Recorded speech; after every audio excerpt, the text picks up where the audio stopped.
नमस्कार मित्रों, आज कैरियर हियर के प्लेटफॉर्म पर एक बार पुनः आप लोगों का मैं स्वागत अभिनंदन करता हूं। हिंदी की कक्षा में उस दिन वर्ण विचार के क्रम में हम लोगों ने देखा था कि क्या क्या चीज़ें कैसे होती हैं, कैसे पढ़ी जाती हैं, कैसे समझी जाती हैं। इसी सोपान में, इसी कड़ी में हम अपने अग्रिम चरण में यह देखने का आज प्रयास करेंगे कि वर्ण विचार क्या है, वर्ण विचार के अंतर्गत किन किन चीज़ों को रखा गया है और कैसे इसमें से प्रश्न बनते हैं। बात हम कर लें, अगर पुरानी बात को शुरू करते हुए कहें तो एक बात बड़ी स्पष्ट थी सामने आती है कि वर्ण क्या है। पहले हम सोपान को जान लें, क्रम को जान लें, फिर उसके बाद वर्ण को जान लेते हैं। तो भाषा जो कही गई कि विचारों की अभिव्यक्ति का माध्यम है, भाषा के माध्यम से हम अपने विचारों और भावों को प्रकट करते हैं तथा दूसरे के विचारों व भावों को ग्रहण करते हैं। भाषा यही है। भाषा की जो सार्थक इकाई है वह वाक्य है। वाक्य से आप देखेंगे उपवाक्य बनता है। उपवाक्य में उपवाक्य की विशेषता क्या है, हम क्रम से चलेंगे, वर्ण तक आएंगे, फिर वर्ण से शुरू करेंगे। उपवाक्य की विशेषता क्या है? उपवाक्य में क्रिया का प्रयोग तो होता है, लेकिन उपवाक्य में क्रिया का प्रयोग तो होता है, क्रिया होती है, क्रिया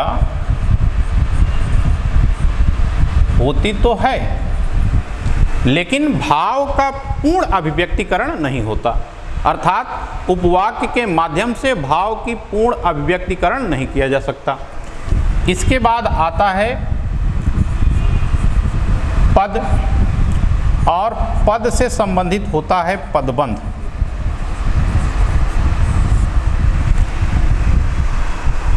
या हम यह कह दें, अगर हम क्रम को सही व्यवस्थित करने के ही दिशा में आगे बढ़ रहे हैं तो हम यह कह दें कि यहाँ हम पदबंध को लिख लेते हैं और उसके बाद हम पद को लिख लेते हैं।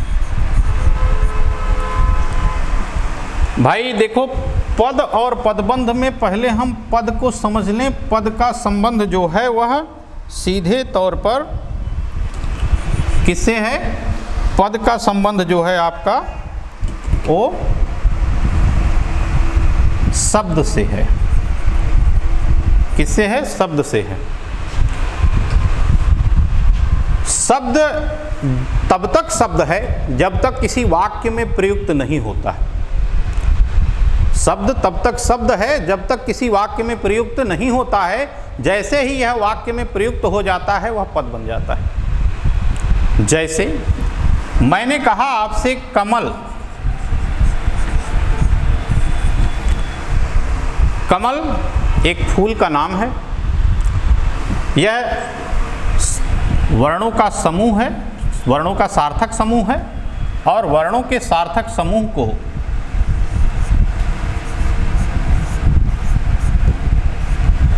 वर्णों के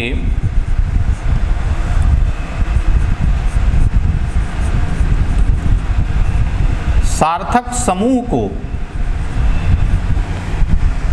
शब्द कहा जाता है।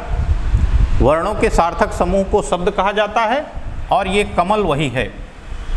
कमल क्या है? शब्द है। इसलिए मैं बता दूं आपको कि कमल तब तक शब्द है जब तक यह अकेला है। कहने का तात्पर्य ये कि कमल अभी शब्द है। क्या है?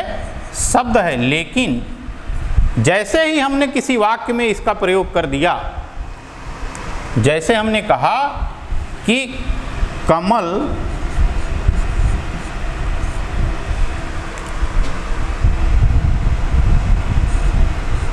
तालाब में या कीचड़ में, या हम तालाब शब्द का प्रयोग कर दे रहे हैं, तालाब में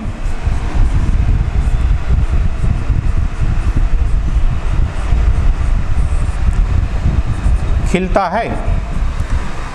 हम इसलिए इस विधा को बता रहे हैं कि यहाँ से एक प्रश्न आपका फंसेगा। अभी मैं बताऊंगा एक प्रश्न आएगा, इसलिए जब लास्ट होगा तो आप अपने आप जान जाएंगे कहाँ हम चल रहे हैं और कैसे चल रहे हैं। यहाँ देखिए, कमल जो शब्द था, जब यहाँ कमल आया तो यह कमल शब्द हुआ और यह कमल पद हुआ। अब मेरी बात एकदम से समझ में आ रही होगी कि कमल कीचड़ में खिलता है।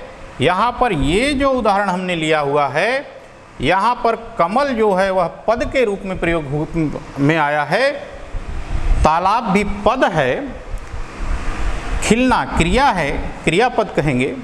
तो कहने का मतलब जब कोई शब्द वाक्य में प्रयुक्त हो जाए तब वह पद कहलाता है, अन्यथा शब्द सार्थक वर्णों का समूह है जो कि शब्द ही रहता है।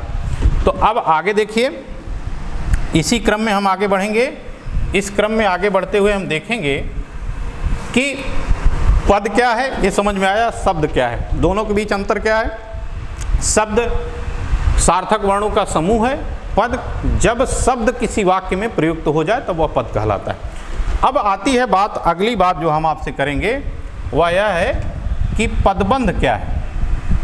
तो पदबंध के लिए देखिए, कई पदों का समूह मिल करके जब एक पद का रूप हो जाता है तब वहाँ पदबंध कहा जाता है। जैसे बहती हुई नदी चली जा रही है, या कहा जाए तेज दौड़ने वाला लड़का ही विजेता होता है। तो यहाँ पर देखिए, जो ये कई तेज दौड़ने वाला लड़का, इतने को मिलाकर लड़के को बताया गया। तो यहाँ पर कई पदों को मिलाकर जब एक पद की बात कर दी जाए तो वह पदबंध होता है। इसमें क्रिया नहीं होती है, क्रिया नहीं होती है। अंग्रेजी में जब आप पढ़ेंगे, इंग्लिश में, तो फ्रेज और क्लॉज, इसमें क्रिया का प्रयोग होता है, इसमें क्रिया का प्रयोग नहीं होता है। यही बेसिक अंतर है इन दोनों में। यह वाक्य के भाव को पूर्णतः प्रकट नहीं करता है, यह कई पदों को मिला करके एक पद के रूप में अपना विस्तार करता है। ये थोड़ा सा बेसिक पॉइंट्स है। इसके बाद आप देखेंगे, पद के बाद अर्थात शब्द के बाद ध्वनि, और ध्वनि के बाद वर्ण। वास्तव में ध्वनि और वर्ण लगभग माइन्यूट से अंतर के आधार पर कोई अंतर कर सकता है तो कर सकता है, नहीं तो दोनों को एक ही रूप माना गया है। अब इसमें देखिए, जैसे ध्वनि क्या है, भाषा मतलब अभिव्यक्ति की सबसे छोटी इकाई, अर्थात जो बोलकर व्यक्त हम करते हैं, और जब उसे मात्रात्मक रूप या लिपि रूप दे करके हम लिखते हैं तब वह वर्ण हो जाता है। यहाँ पर एक बात तो स्पष्ट है कि जैसे आप कहते हैं कि यह है स्वर, स्वर में किसी मात्रा का प्रयोग नहीं हुआ, अपने में मात्रात्मक होता है, उसमें कोई दिक्कत की बात तो है नहीं। लेकिन जब यहीं इसी जगह पर आप कह लेते हैं कि क, तो एक बात यहाँ पर स्पष्ट हो जाती है कि क किसी भी स्वर से मिलकर बना है। जब हम यहाँ हलंत लगाते हैं तो उस स्वर का विच्छेदन होता है और स्वर निकलकर बन जाता है क अपने मूल रूप में, और यही जो मूल रूप होता है यह वर्ण कहलाता है। और जब आप क के साथ आ को मिला करके क लिखते हैं तो यह अक्षर का रूप होता है। ये भी थोड़ा सा बेसिक पॉइंट है। न क्षरः क्षरणम इति अक्षरः, अक्षर का विनाश नहीं होता, अक्षर बना रहता है।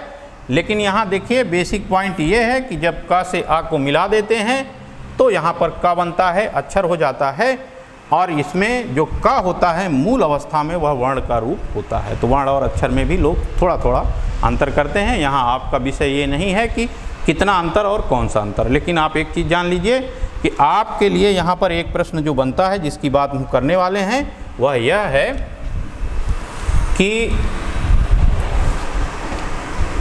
सही क्रम क्या है, निम्नलिखित में से सही क्रम क्या है। भाषा, वाक्य, उपवाक्य, पदबंध, पद, ध्वनि और वर्ण, इसी आधार पर आपके सही क्रम का निर्धारण किया जाता है, बताया जाता है, होता है। तो इसी बात को यहाँ पर द्योतित किया गया है, बताया गया है, दिखाया गया है, दर्शाया गया है। तो यहाँ ये बात एक प्रश्न के रूप में ऐसे बड़ा बड़ा ऑप्शन के रूप में होगा, आगे पीछे करके ऑप्शन बना देंगे और इसी को क्रमवार व्यवस्थित कर देंगे। आइए हम लोग वर्ण की चर्चा करते हैं, जो भाषा की सबसे छोटी इकाई के रूप में जाना जाता है, कहा जाता है, जिसे हम लोग भाषा की सबसे छोटी इकाई कहते हैं। तो ये जो है वर्ण है, वर्ण को हम लोग यहाँ डिफाइन करेंगे, देखेंगे, वर्ण के आधार पर आगे हम वर्णन करेंगे। अब मेरी क्लास शुरू होती है वर्ण से, और वर्ण क्या है ये चीज़ हम देखेंगे। पहले हम देख लें, वर्ण को वर्ण विचार के नाम से भी जाना जाता है। तो यहाँ देखिए, वर्ण भाषा की सबसे छोटी इकाई है, जिसके टुकड़े नहीं किए जा सकते हैं। वर्णते अभिरंजते वा ध्वनि इति वर्ण कथ्यते, ऐसा कहा गया है।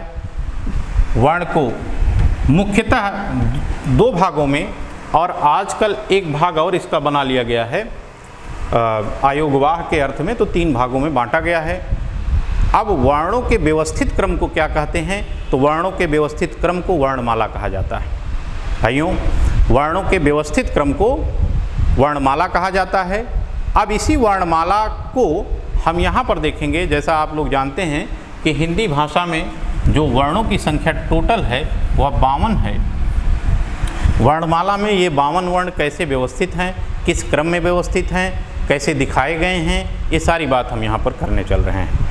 तो यहाँ पर देखिए, पहला जो आपका ऑप्शन आता है वर्ण विचार में, वर्ण के प्रकार। वर्ण के प्रकार में पहला प्रकार है स्वर, दूसरा है व्यंजन वर्ण। अभी संधि पढ़ाते समय हम आपको ये बताएंगे कि यहाँ इयाँ का प्रयोग करते हैं कि बिंदी का प्रयोग करते हैं, क्यों इयाँ लिखते हैं, क्यों बिंदी लिखते हैं, मुँह अनुस्वारा सूत्र लगेगा, ये हम आगे बात करेंगे। यहाँ आगे देखिए, अयोगवाह अ के योग में जो चीज़ जुड़ता है उसे अयोगवाह कहा जाता है। स्वर क्या होते हैं ये जान लेते हैं पहले। कहते हैं कि फेफड़े से निकलने वाली आवाज़ बिना बाधा के जब बाहर निकलती है, बाधा रहित होकर निकलती है, तो जिन वर्णों का उच्चारण होता है, जिनका हम उच्चारण करते हैं, वे जो है स्वर वर्ण कहलाते हैं। लेकिन एक परिभाषा और मिलती है, क्या है? स्वयं राजन्ते इति स्वरः, जो स्वतः उच्चरित होते हैं, किसी की उच्चारण में सहायता नहीं लेते हैं। ऐसे वर्ण जो स्वयं उच्चरित होते हैं, किन्हीं अन्य वर्णों की सहायता उच्चारण में नहीं लेते हैं, उन्हें स्वरवर्ण कहा जाता है। अब व्यंजन वर्णों की बात आती है, तो व्यंजन वर्ण किसे कहते हैं? तो कहते हैं ऐसे वर्ण जो किन्हीं वर्णों अर्थात स्वरों की सहायता से उच्चरित होते हैं, उन्हें व्यंजन वर्ण कहा जाता है। एक दो बातें तो ये रही। एक परिभाषा हमने बताया अभी कि फेफड़े से निकलने वाली आवाज़ निर्बाध होकर जब बाहर निकलती है तो उसे स्वर कहा जाता है, और बाधा युक्त मतलब रुक करके जब बाहर निकलती है तो उसे व्यंजन कहा जाता है। लेकिन इसमें जो मूल रूप से हम जानते हैं, जहाँ अच्छी परिभाषा दी गई है, वह यह है कि स्वयं राजन्ते इति स्वराः, जो स्वतः उच्चरित होते हैं, स्वयं के राजा अर्थात किसी की सहायता नहीं लेते हैं, वे स्वर कहलाते हैं, तथा जो वर्ण स्वरों की सहायता से उच्चरित होते हैं वे व्यंजन कहलाते हैं। अयोगवाह आ के योग में जिन वर्णों का व्यवस्था होता है या जिन वर्णों का गठन किया गया है, उन्हें अयोगवाह कहा जाता है। इसके अंतर्गत दो आते हैं, अंग और आह। अब यहाँ देख लीजिए कि स्वर कितने प्रकार के होते हैं। तो भाई स्वर जो है 3 प्रकार के, आप पढ़ते लिखते समझते आए हैं। स्वर 3 प्रकार के होते हैं। कौन कौन होते हैं? ह्रस्व स्वर होता है, दीर्घ स्वर होता है और प्लुत स्वर होता है। स्वर जो है 3 प्रकार के होते हैं, ह्रस्व होता है, दीर्घ और प्लुत। तो आइए देखते हैं क्या है ह्रस्व, क्या है दीर्घ और क्या है प्लुत। ह्रस्व स्वर, दीर्घ स्वर और प्लुत स्वर। यहाँ थोड़ी सी बात समझने की आ जाती है। अभी इन दोनों पे हम चर्चा नहीं करेंगे, अभी हम केवल स्वर पे चर्चा करेंगे। आपको मैंने बताया था पहली क्लास जब हमने शुरू किया था इंट्रोडक्शन वाली क्लास, तो हमने वहाँ पर आपको बताया था कि देखिए मैं हर एक बिंदुवार चीज़ों को क्रमवार आपको व्यवस्थित रूप से दूंगा। इसमें कोई वो नहीं है कि ये चीज़ छोड़ूंगा वो चीज़ करूंगा, नहीं, सारी चीज़ों को व्यवस्थित क्रम में आपको दूंगा। अभी जब भाषा की बात थी, भाषा की व्युत्पत्ति, भाषा का स्वरूप, भाषा का निर्धारण तथा भाषा का प्रयोग, वहाँ जब साहित्य को जोड़कर पढ़ाएंगे तब उस क्रम में इन सारी चीज़ों को पढ़ा देंगे व्यवस्थित करके। लेकिन यहाँ पर देखिए आप, स्वर, ह्रस्व स्वर क्या है और दीर्घ स्वर क्या है, प्लुत स्वर क्या है। एक बात और आपको मैं बता दूं, यहाँ दो ऐसे वर्ण हैं जिनके दीर्घ का स्वरूप क्या होता है, ये जान लीजिए बेसिक जानकारी के लिए, फिर हम अपने विषय पे आ जाते हैं। जैसे एक है लृ। कभी कभी ये प्रश्न आपके यहाँ पूछा जाता है, यहाँ आ गए हम तो इसलिए बताते चल रहे हैं।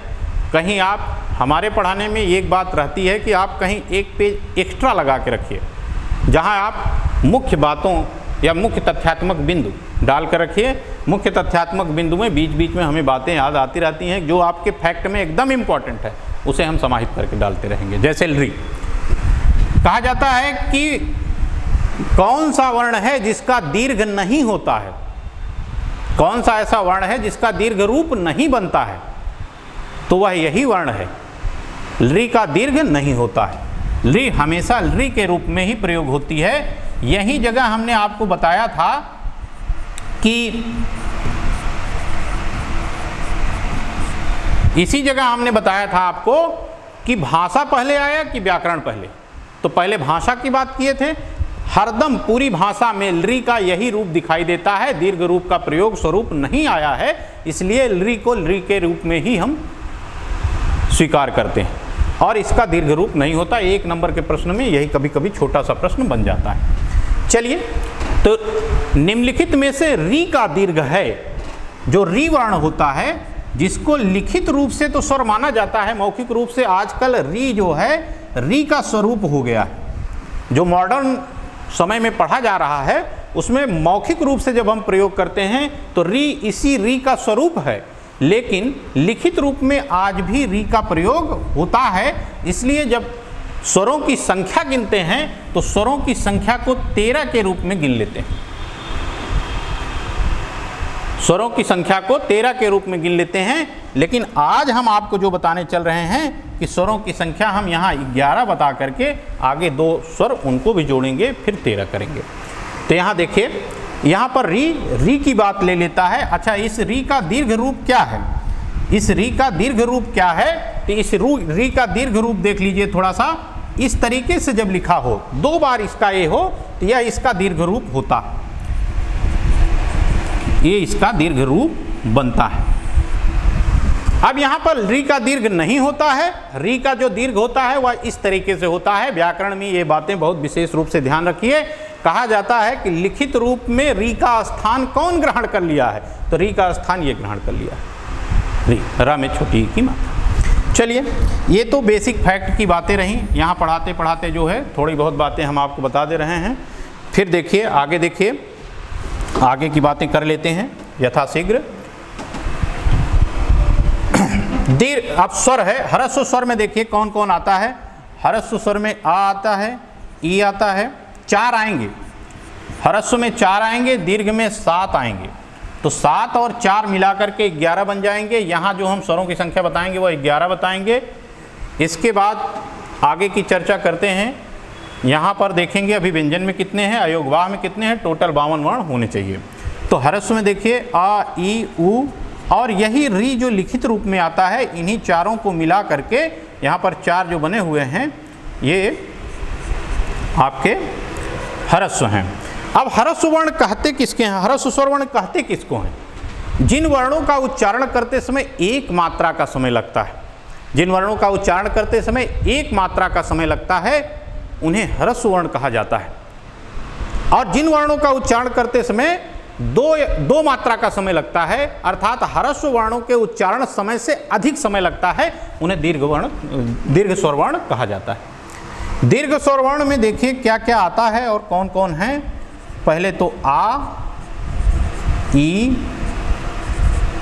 उ, ए, ऐ, ओ, औ।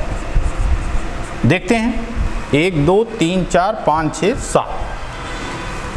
कभी कभी एक प्रश्न बनता है, एक प्रश्न और बनता है। अभी हम आपको स्वर के प्रकार पढ़ाएंगे कि किन किन आधार पे स्वर का विभेद किया गया है, स्वरों का वर्गीकरण किन किन आधार पे किया गया है, तो उसमें आपको ये बताएंगे कि किस आधार पे स्वर कैसे प्रयोग हो रहा है।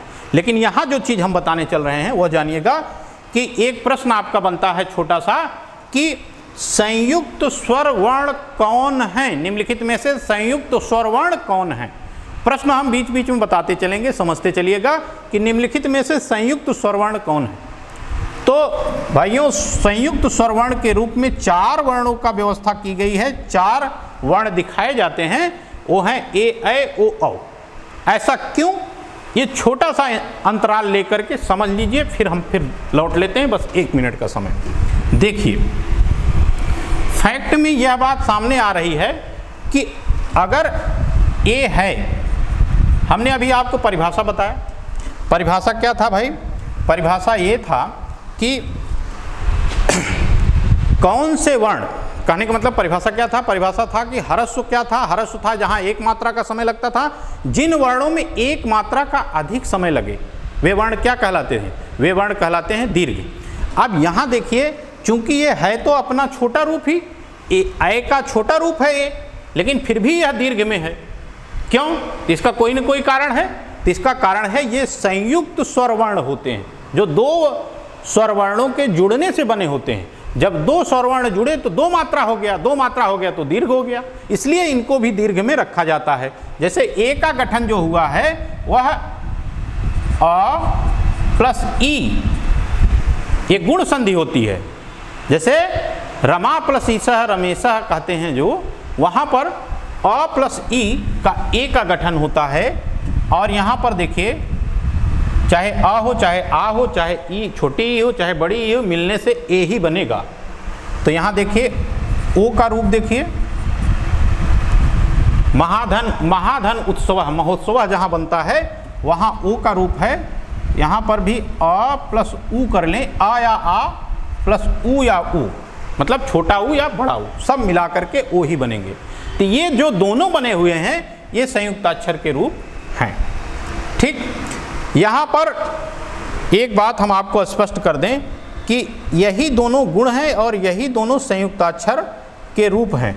लेकिन यहाँ आपको एक चीज़ समझना होगा थोड़ा सा, ये जो अभी हमने बताया औ है, जो ऐ और औ है, ये जो ऐ है और ये जो औ है, ये वृद्धि संधि का रूप होते हैं और इनका यहाँ संयुक्ताक्षर में कोई लेना देना नहीं होता है। इसलिए हम अपनी बात का संशोधन करते हैं और बता दें आपको कि ये जो चीज़ है, क्या बोलते हैं इसको, ऐ को और औ को।